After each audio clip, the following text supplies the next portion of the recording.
You're on the gist on Strat News Global. I'm Surya Gangadharan.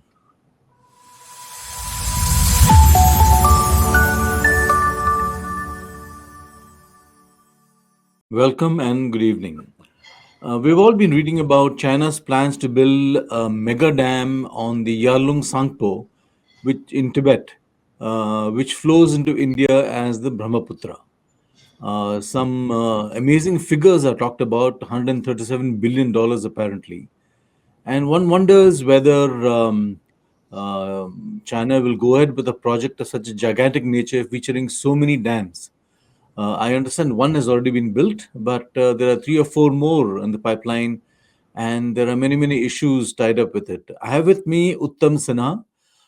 He is an expert on water issues. He's at the Institute for Defense Studies and Analysis. And if you'll recall, he was our guest when his book on the Indus Waters Treaty was released some time ago. Uttam, good to have you. Thank you, Surya. Pleasure to be here. Uttam, you've written about this in the Times of India a few days ago, where you raised the question which caught my eye, where you said that the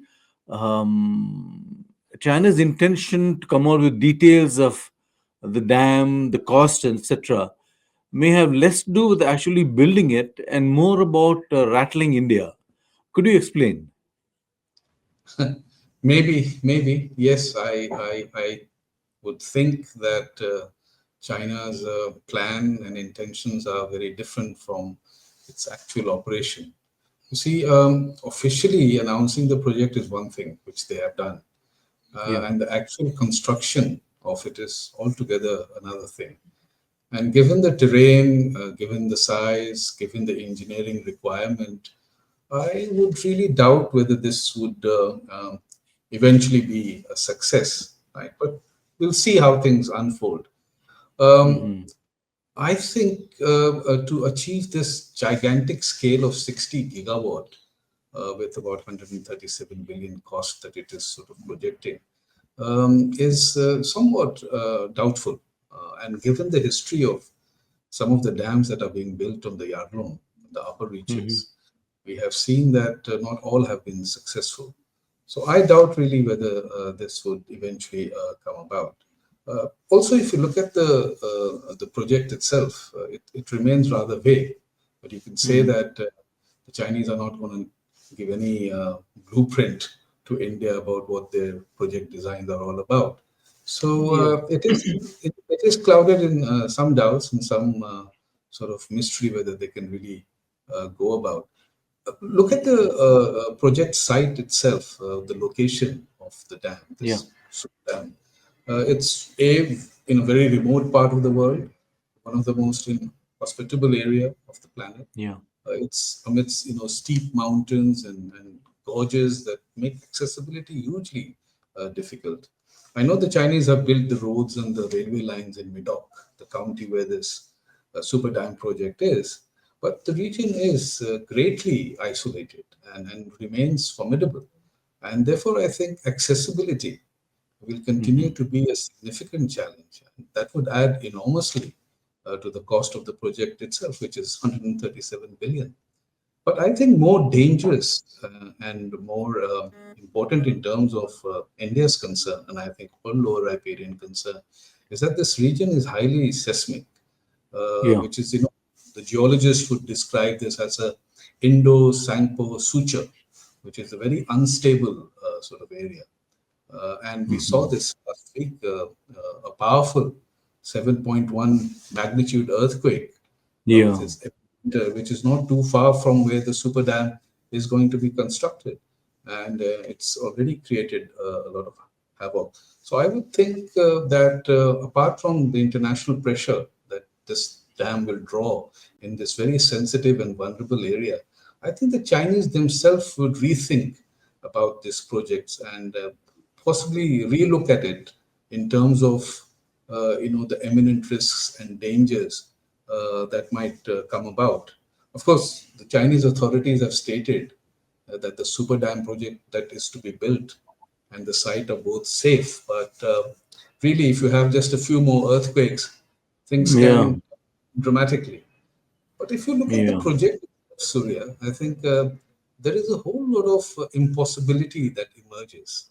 The Brahmaputra, when it takes a sharp U bend around the Namcha Barwa mountain and descends sharply before entering Arunachal, that descent which the Chinese are trying to use to build the run-of-the-river dams will require actually building a tunnel through the Namcha Barwa mountain, 40 to Hmm. 50 kilometers. And that, while it looks very wonderful that the Chinese can do it, there is an element of difficulty, if not Hmm. impossibility. And also, this whole site is in a very sensitive biodiversity area.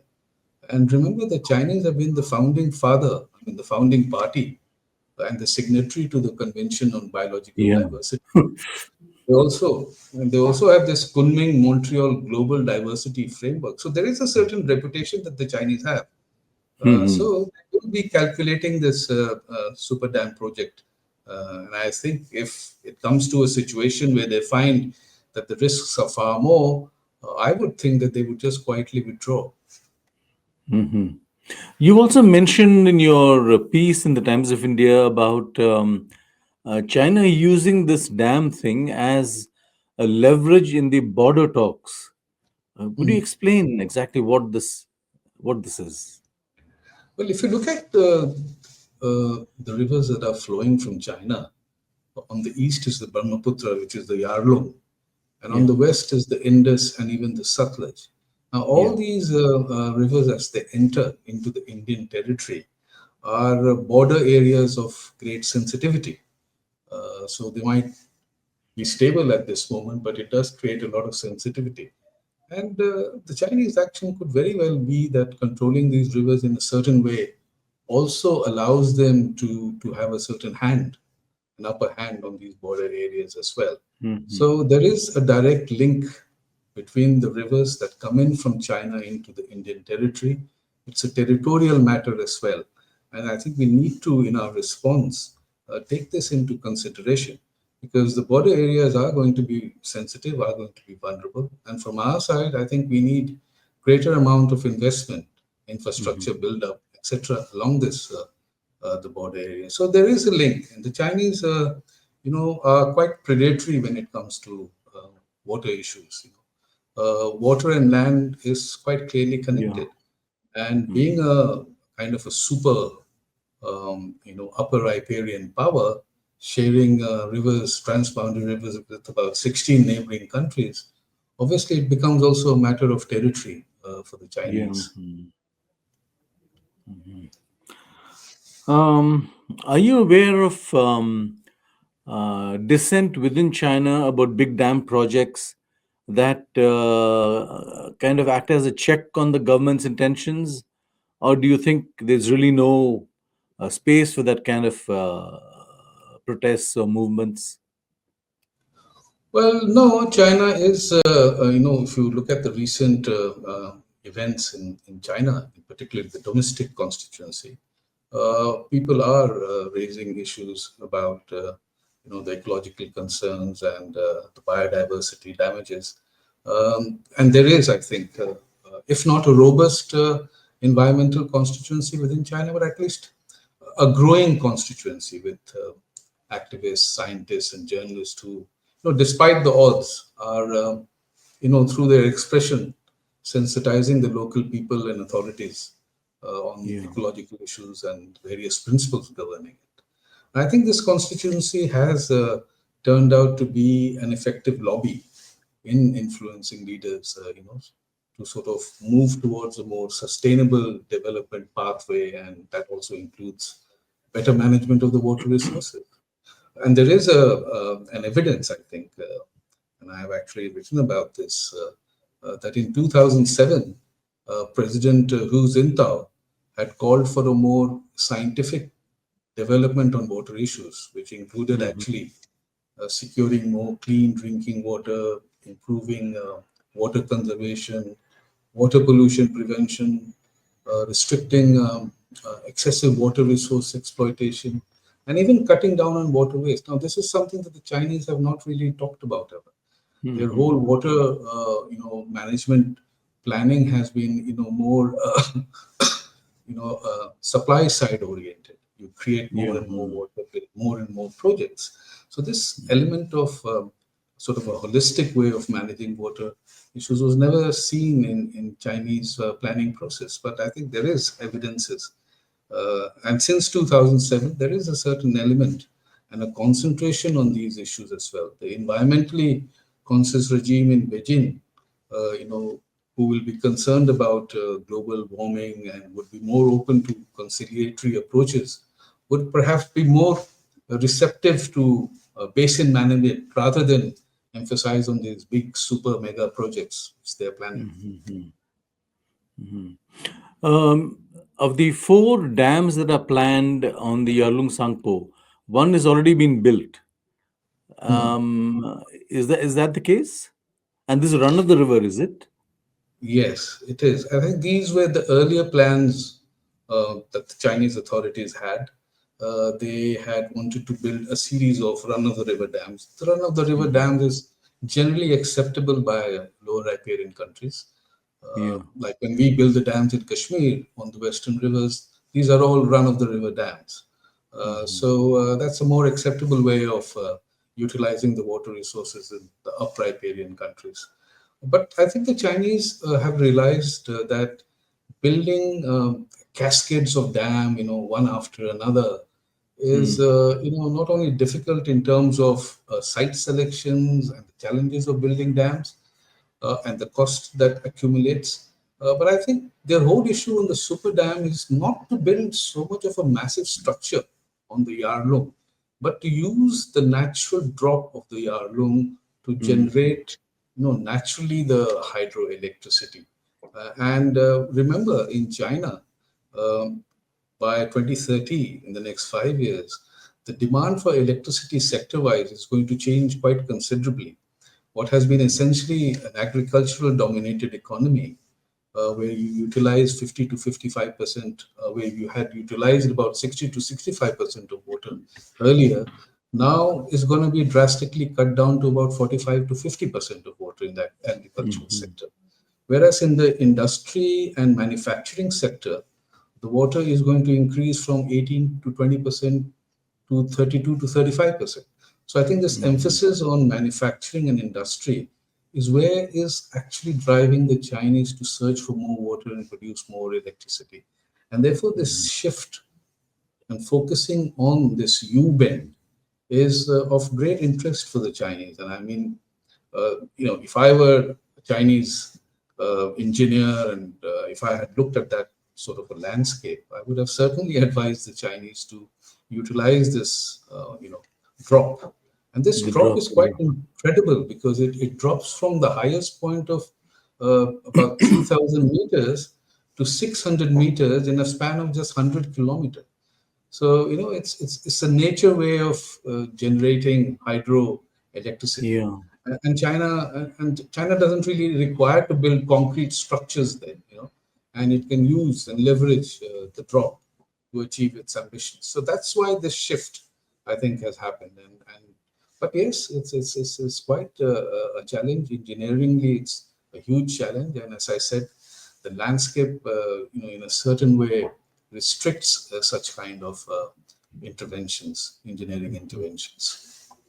Is there a way in which this both India and China can benefit from this steep drop of the Yarlung Tsangpo? Is there some way we can work together on it, or they are not inclined, or we are not inclined? Well, I think it's completely determined by China's domestic requirements and needs, being the largest consumer of electricity Yeah. and the sector-wise distribution of electricity now. I think it's principally for their own need and requirement. But given where the location is, and if at all it successfully comes about, China might be in a position to sell electricity as well. Yeah. Mm. But that would then require a sort of a political kind of an equation between China, where you have certain things well settled, and a cooperative mechanism that evolves in which sharing the benefits of the rivers come about. But as of now, it's completely dominated by China's domestic needs. And I don't think they have any plans really to share the benefits of the water. They do share hydrological information on the Yarlung to when it India. suits them. Hmm. Yeah, and it's been a long-standing MOU. But these are MOUs, these are goodwill, Yeah, sort of yeah. goodwill understanding. If the political equation is not good, they will stop giving you data for that period of time. Hmm. And the Chinese are not very comfortable by, coming to the table and signing a permanent treaty. In contrast, India has signed so many permanent treaties with True, yeah. Pakistan, with Bangladesh.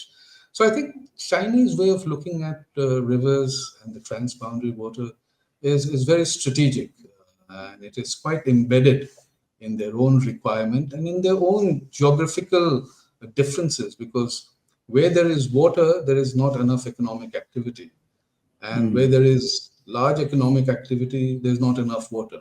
So this whole plan of shifting water from Tibet area to the north and to the northeast part of China, where the manufacturing and industry belt is what the Chinese leaders have always planned, and therefore it is absolutely strategic in China.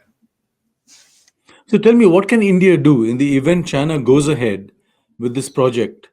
We're talking about building dams in Arunachal, and there's some public movement also against that. What can we Yeah. do?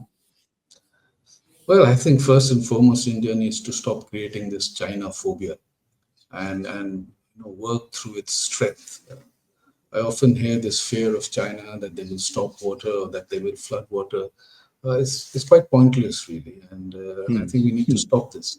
Of course, it has a certain value, but certainly we can't have a strategic planning based on creating such a phobia. The Yeah. geographical reality of China cannot really be changed, but India's lower riparian position does not necessarily mean acute disadvantage for us. Now, given this reality, India has to rationally view its downstream status. First, I would think that there is a bilateral arrangement. It's just an MOU, but I think it's an effective MOU. And this hydrological information coming in from China is important for us at this stage to know what the super dam is all about. And it requires to be upgraded and updated Yeah. with what the Chinese are going to do now.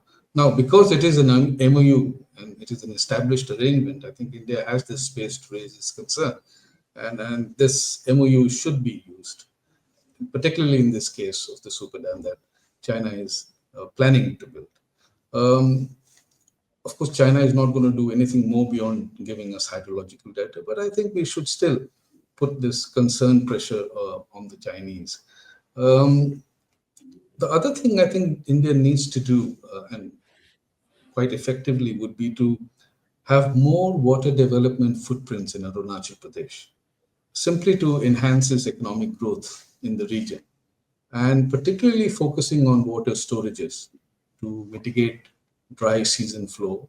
And therefore, from a legal point of view, I think, to assert a down riparian prior appropriation right. So, the down riparian also have the right to develop their water Yeah. resources. That's a very important element. And I think water storage capacities in India is very low as compared to its economic growth. Hmm. In fact, China has five and a half times more water storages than India. And our water storages are more in the peninsular India, in Maharashtra, Karnataka, Tamil Nadu, Madhya Hmm. Pradesh, Gujarat. But if you look at our border areas in Kashmir and in the northeast, our water storage capacity is very, very low. Hmm. That we need to enhance this water capacity, the storage capacity, given the terrain, the mountainous terrain in both Kashmir area and in the northeast Arunachal Pradesh. So I think that should be an important principle. But having said that, these hydro projects, again, are in very difficult areas. Again, seismic concern is very important. So they have to Yeah. be based on scientifically sound and technologically robust kind of understanding. And also, and as you mentioned about the involvement of people, I think it requires a wider stakeholder, uh, greater involvement of the local people, their concerns need to be factored in, and adequate means and resources should be given in terms of when the dam and the projects come about. Also, it would require, and I think this is also very important from a federal point of view, that there has to be a clear, transparent dialogue between Arunachal Pradesh and Assam when projects of Mhm. some kind are built in Arunachal Pradesh, which is the upstream, and Yeah. Arunachal is the down, and Assam is the downstream. So it will be very counterproductive for India to create a kind of a upstream and downstream acrimony within its own Mhm. territory. So while projects are important, these kind of processes are equally important.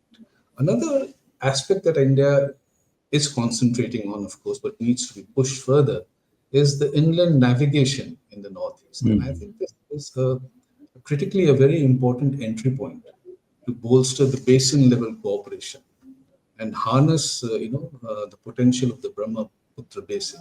It also brings in the northeastern states together, so they are major dividends, economic Mhm. growth, increasing employment, improving livelihoods. And if you calculate the length of the rivers in the northeast, apart from the Brahmaputra, there are almost 1,800 kilometers of potential navigational ability in the northeast, Mhm. which can be harnessed and needs to be really pushed. I think that's something very critically important. But on the diplomatic front, on the sub-regional front, I think India's groupings with countries in the BIMSTEC and the BBIN can also Mhm. act as catalysts, because all these countries within this sub-regional framework are also lower riparian countries, right? In Yeah. some way or other, they're receiving water from China. So this can become an important catalyst for raising collective concern with China and what China is doing on the upper reaches of the rivers. And so these are ways, I think, both diplomatically and through water resources projects and using rivers from a navigational point of view, all these elements can fuse well into strengthening our capability and capacity on the Brahmaputra, despite being a lower riparian. We are latecomers into this whole thing of water, isn't it?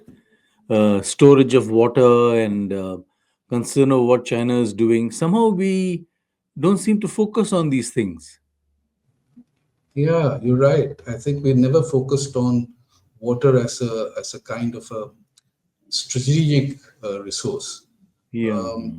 I think the partition was a important turning point when the land was partitioned with Pakistan. The whole focus and emphasis became on sharing the waters, Hmm. and so this entire effort was how do we live peacefully with our new neighbors. The post-partition equation that came about required more diplomacy on managing the basics. We never really Hmm. focused so much on projects. However, I think it's not to say that uh, uh, like we didn't have projects on the rivers that was going to Pakistan. We had the Bhakra Nangal. Nehru, would very proudly say that dams are the temple of progress in India. And I think Yeah. we did the supply side management of it. But the storage capacities have been effectively very low. This is Hmm. because, as I said, we haven't really exploited the Kashmir terrain, the mountainous terrain there, and neither have we exploited the Arunachal Pradesh terrain there. For various reasons. I think these are border areas. There are always concerns being raised from the other side. So it has sort of, hindered our progress on water storage in particular. In contrast, the Chinese have had this great fetish for large Focused. projects. Yeah. Yeah. Yeah. And this actually it goes back to Mao Zedong himself. And Mao, Stalin used to call Mao a caveman Marxist.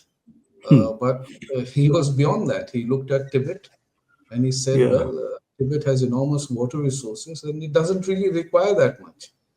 And where it is required, he thought about moving the waters from Tibet to other parts of the country. And therefore, what started in China was this huge movement of water from the south to the north. And the Yeah. principal rivers that the Chinese authorities use were the Yangtze, the Yarlung, the Salwin, the Lakong. All the transboundary rivers were Yeah. used for effectively, redistributing the waters in China.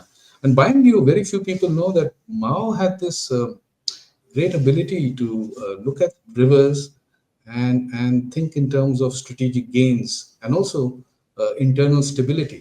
Right, it had both the characteristics, and he would often swim in these rivers, and he would Yeah. write lovely poems about these rivers and the strength Mm. that it gave the Chinese and its people. So it's been quite embedded in the thought process, and many of the Chinese leadership down the line have been, civil engineers, have had experiences on dam projects, so they do understand water in a very strategic sense. Last question, Uttam. How much of the Brahmaputra is dependent on the flows from the Yarlung Tsangpo? Are there other sources within India that feed into the Brahmaputra? Yes, and I think we are quite fortunate here that despite being the lower riparian, the Yarlung Tsangpo, as it enters Arunachal Pradesh, is called the Siang. And the Yeah. Siang is joined by several tributaries like the Lohit and the Dibang, and then they flow into Assam where it actually becomes the Brahmaputra, right? Mm-hmm. And the Brahmaputra really increases its volume and its size by the time it enters Assam. So there is an advantage we have because of the rainfall pattern. We receive more water on our side. But the problem is that we haven't really harnessed that bountiful resource quite Yeah. effectively. In fact, the challenge for us has been the enormous amount of water in the Brahmaputra during the flood season, in particular. So that's one challenge we need to think about in terms of embankment, in terms of flood management, and that's something that we'll have to really look forward in terms of managing the water issues in the Northeast. The other issue that happens generally is that while water might not be less in the Northeast, what the Chinese, well, that was the earlier plan. If they build more and more dams, what generally happens is you withhold the water and you Yeah. also withhold the silt.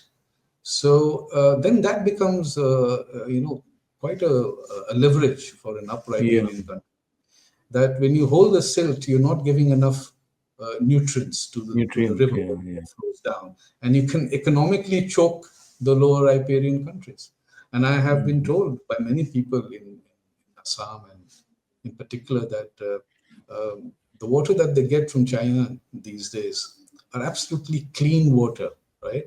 It's like a knife cutting through butter. So that's water without the silt is eroding into the banks. It's so sharp. Mm-hmm. So that's another concern. So, but thankfully, the super dam is not about withholding water. The super dam is about Yeah. using the natural drop. So there's nothing about withholding the water and therefore withholding the silt. I think we need to utilize the water on our side more efficiently, more planned structures with more engineering insight, but also local participation, local concerns and sentiment needs to be brought in.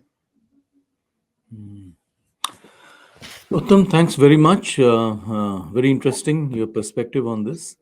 And Thank you. if only China were a little more forthcoming about the projects they do, Yeah. perhaps we'd have less to worry about. Thanks very Yes. much, Uttam, and great Thank talking you. to you. Thank you, Surya.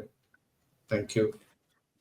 That's all we have for you on this edition of Gist. Do follow our uh, social media profile and do subscribe to our YouTube channel. Thank you very much. Good night.